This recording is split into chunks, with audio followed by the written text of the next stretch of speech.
வணக்கம். இன்றைய முக்கிய செய்திகள். நெல்லித்தோப்பு தொகுதிக்குட்பட்ட பெரியார் நகரில் சுமார் 48 லட்சம் மதிப்பில் சாலை மற்றும் வாய்க்காலை மேம்படுத்தும் பணியினை தொகுதி சட்டமன்ற உறுப்பினர் விவிலியன் ரிச்சர்ட்ஸ் ஜான்குமார் பூஜை செய்து தொடங்கி வைத்தார். புதுச்சேரி நெல்லித்தோப்பு தொகுதிக்குட்பட்ட பெரியார் நகர் முதலாவது பிரதான சாலையில் உள்ள சாலை மற்றும் வாய்க்காலை மேம்படுத்தும் பணியை சட்டமன்ற உறுப்பினர் தொகுதி மேம்பாட்டு நிதியின் கீழ் சுமார் 48 லட்சம் மதிப்பில் ஆணை பெறப்பட்டு துவக்க விழா இன்று நடைபெற்றது.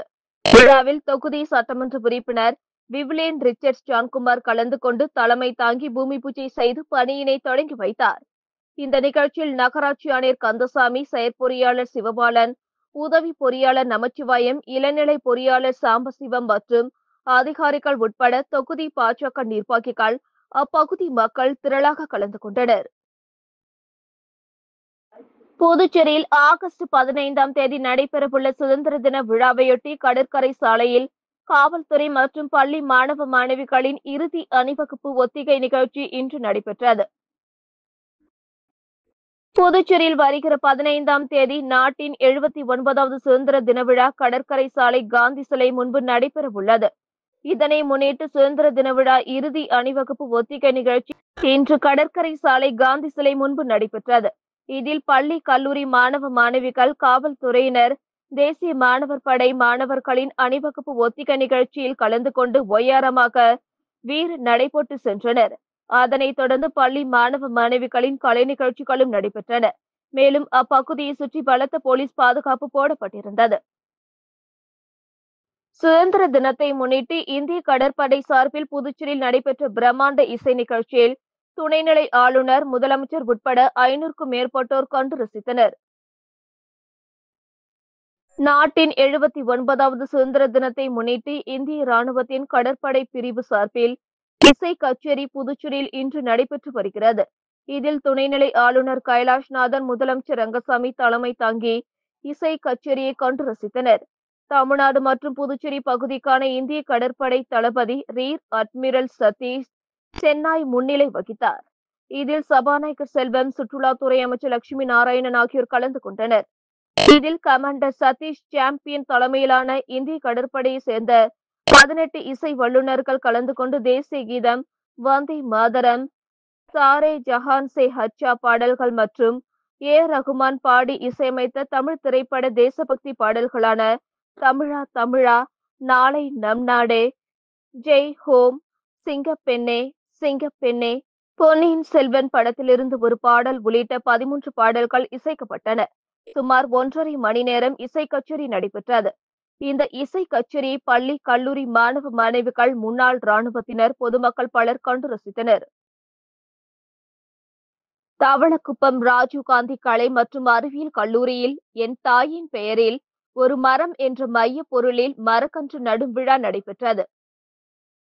மத்திய அரசின் வழிகாட்டுதல்படி புதுச்சேரி மாநிலத்தில் உள்ள பள்ளி மற்றும் கல்லூரிகளில் என் தாயின் பெயரில் ஒரு மரம் எனும் மைய பொருளில் மரக்கன்றுகள் அந்தந்த பள்ளி, கல்லூரி வளாகங்களில் நாட்டு நலப்பணி திட்டம் சார்பில் செயல்படுத்தப்படும் நிலையில் தவளக்குப்பம் ராஜீவ்காந்தி கலை மற்றும் அறிவியல் கல்லூரியில் மரக்கன்றுகள் நடும் விழா நடைபெற்றது. இவ்விழாவில் சபாநாயகர் செல்வம் தலைமை தாங்கிட கல்லூரி பொறுப்பு முதல்வர் முனைவர் ஹென்னா மோனிஷா முன்னிலையில் விழா நடைபெற்றது. விழாவிற்கான ஏற்பாடுகளை கல்லூரி நாட்டு நலப்பணி திட்ட ஒருங்கிணைப்பாளரும் வணிகவியல் துறை தலைவருமான ஜீவலட்சுமி மேற்பார்வையில் நாட்டு நலப்பணி திட்ட உதவி அலுவலர் முனைவர் செந்தமிழ்கோ, கல்லூரியில் பயிலும் நாட்டு நலப்பணி திட்ட மாணவ மாணவியர்களை கொண்டு கல்லூரி வளாகங்களில் மரக்கன்றுகளை நட்டு என் தாயின் பெயரில் ஒரு மரம் எனும் மத்திய அரசின் இலக்கினை நிலைநிறுத்தினர். இவ்விழாவில் கல்லூரியில் பணியாற்றிய அனைத்து துறை தலைவர்கள், உதவி பேராசிரியர்கள் மற்றும் மாணவ மாணவியர்கள், ஊர் பொதுமக்கள் என திரளாக கலந்து கொண்டனர்.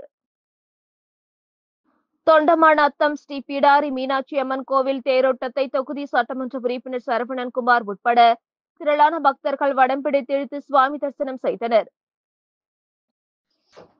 தொண்டமாநத்தம் கிராமத்தில் பிரசித்தி பெற்ற அருள்மிகு ஸ்ரீ பிடாரி மீனாட்சி அம்மன் கோவில் தேர் திருவிழா காப்பு கட்டுதல் நிகழ்ச்சியுடன் துவங்கி நடைபெற்று வந்தது.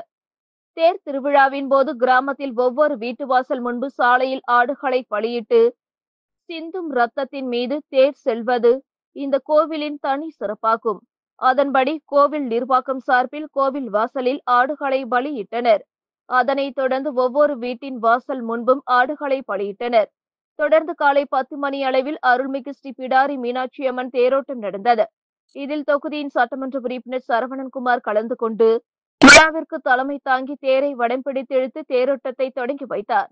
இதில் நியமன சட்டமன்ற உறுப்பினர் தீபாய்ந்தான், முன்னாள் எம்எல்ஏ வையாபுரி மணிகண்டன் உட்பட திரளான ஆயிரக்கணக்கான பக்தர்கள் கலந்து கொண்டு தேரை வடம் பிடித்து இழுத்து ஓம் சக்தி என்று கோஷமிட்டபடி தேரினை இழுத்து சென்று சுவாமி தரிசனம் செய்தனர்.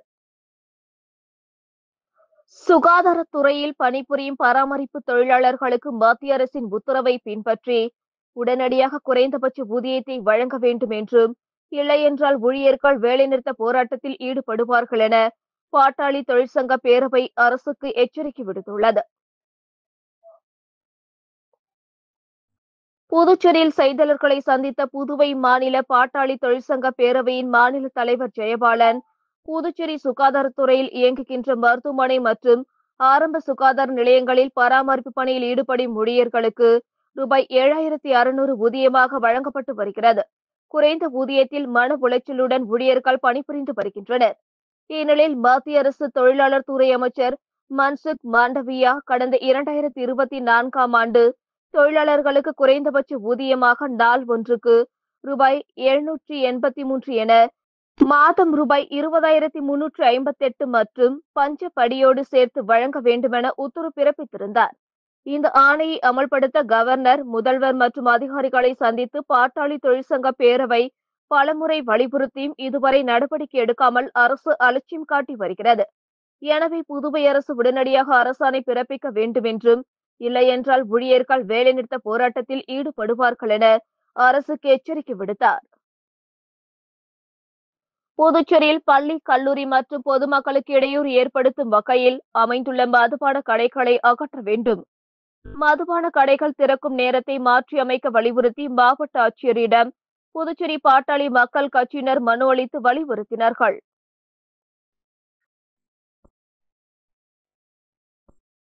புதுச்சேரி பாட்டாளி மக்கள் கட்சியின் துணை அமைப்பாளர் வடிவேலு தலைமையில் நிர்வாகிகள் மாவட்ட ஆட்சியர் குளந்துங்கன் மற்றும் கலால்துறை தாசில்தார் ராஜேஷ் கண்ணாவை சந்தித்து மனு அளித்தனர். அவர்கள் அளித்துள்ள மனுவில் புதுச்சேரி மாநிலத்தில் பள்ளி, கல்லூரிகள், மத வழிபாட்டு தலங்கள் உட்பட பொதுமக்களுக்கு இடையூறு ஏற்படுத்தும் வகையில் அமைந்துள்ள மதுபான கடைகளை உடனே அகற்ற வேண்டும். தமிழகத்தை பின்பற்றி புதுச்சேரி மாநிலத்தில் மதுபான கடைகளை திறக்கும் நேரத்தை மதியம் 12 மணி முதல் இரவு 10 மணி வரை மாற்றி அமைக்க வேண்டும். ரெஸ்டோ பார்களை முறைப்படுத்த வேண்டும் என பல்வேறு கோரிக்கைகளை விடுத்தனர். இந்த சந்திப்பின் போது மாநில மற்றும் பல்வேறு அணிகளை சேர்ந்த பாட்டாளி மக்கள் கட்சி நிர்வாகிகள் பங்கேற்றனர். புதுச்சேரியில் புதியதாக 10,000 முதியோர்களுக்கு உதவித்தொகை வழங்கும் கோப்புக்கு கவர்னர் ஒப்புதல் அளித்துள்ளார். புதுச்சேரி அரசின் மகளிர் மற்றும் குழந்தைகள் நல மேம்பாட்டுத்துறை சார்பில் முதியோர், விதவை, கணவரால் கைவிடப்பட்டோர், முதிர் கன்னிகள் என பல்வேறு பிரிவுகளில் 1,81,616 பேருக்கு மாதந்தோறும் உதவித்தொகை வழங்கப்பட்டு வருகிறது. இவர்களில் 1,00,000க்கும் மேற்பட்டோர் முதியோர் உதவித்தொகை பெற்று வருகின்றனர். இந்நிலையில் கடந்த மார்ச் மாதம் நடைபெற்ற சட்டசபை கூட்டத்தொடரில் புதிதாக 10,000 பேருக்கு முதியோர் உதவித்தொகை வழங்கப்படும் என முதல்வர் ரங்கசாமி அறிவித்திருந்தார். அதனைத் தொடர்ந்து எம்எல்ஏக்கள் தங்கள் தொகுதிகளில் உதவித்தொகை பெறாத தகுதியுள்ள முதியோர்களிடம் விண்ணப்பங்கள் பெற்றனர்.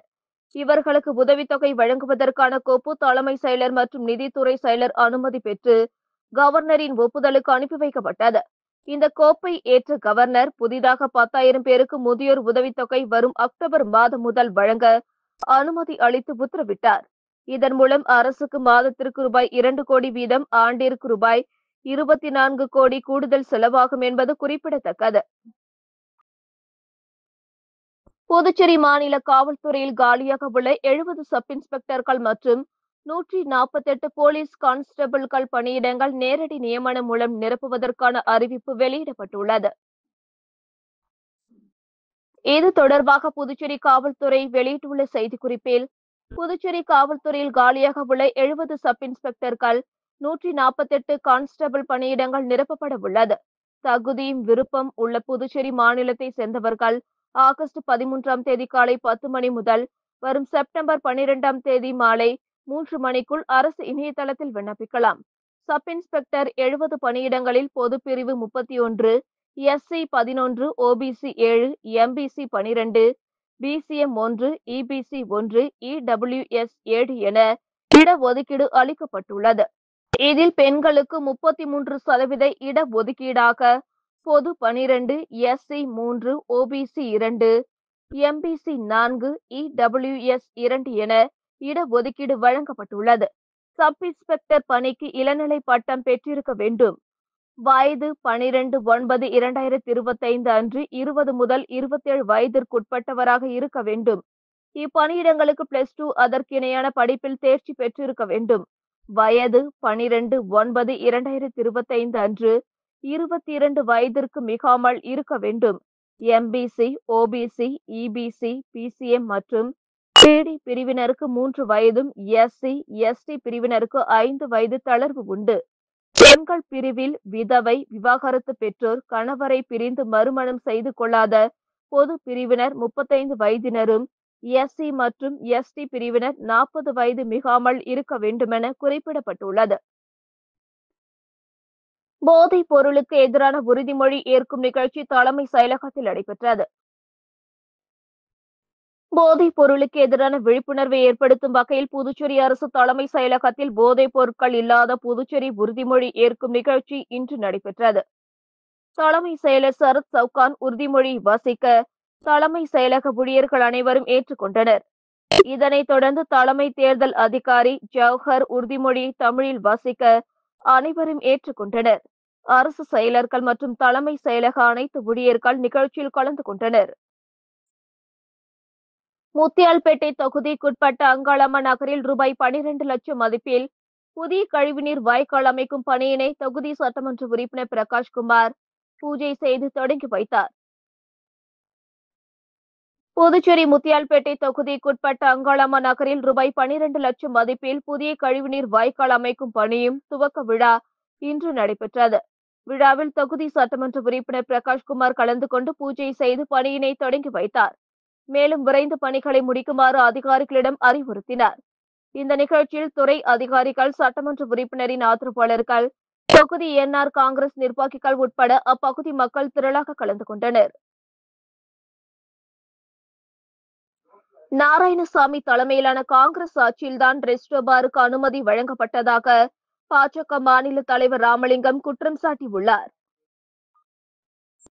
பாஜக தலைமை அலுவலகத்தில் செய்தியாளர்களை சந்தித்த பாஜக மாநில தலைவர் ராமலிங்கம், பிரதமர் மோடி புதுச்சேரியை பெஸ்ட் ஆக்க மேற்கொண்ட முயற்சியில் ஒன்றே 55 வயதிற்கு மேற்பட்ட முதியோர் 10,000 பேருக்கு புதிதாக ரூபாய் 2,500 பென்ஷன் தரும் திட்டத்திற்கு ஆணை வழங்கப்பட்டுள்ளது. அனைத்து ரேஷன் கார்டு சிவப்பு நிறத்திற்கு ரூபாய் 2,500, மஞ்சள் கார்டுக்கு ரூபாய் 1000 தர தேசிய கூட்டணி அரசு முடிவு செய்துள்ளது. இங்கு ரெஸ்டோ பாரை அறிமுகம் செய்தவரே முன்னாள் முதல்வர் நாராயணசாமி தான். பல கொலை குற்றங்களும் அவர் முதல்வராக இருந்தபோதே நடந்தது. காங்கிரஸ் ஆட்சியில் இந்திரா காந்தி சிக்னல் மரப்பாலம் வரை மேம்பாலம் கட்டுவதில் ஊழல் நடந்துள்ளது. மின்கட்டண உயர்வுக்கு காரணம் கடந்த கால காங்கிரஸ் அரசுதான். இதை மக்களுக்கு தெரியாமல் இருக்க நாராயணசாமி நாடகமாடுகிறார் என்றார். சந்திப்பின் போது செய்தி தொடர்பாளர் அருள்முருகன், ஊடகத்துறை தலைவர் நாகேஸ்வரன், இணைத்தலைவர் சக்திவேல் உள்ளிட்டோர் உடனிருந்தனர். இத்துடன் செய்திகள் நிறைவடைந்தன. வணக்கம்.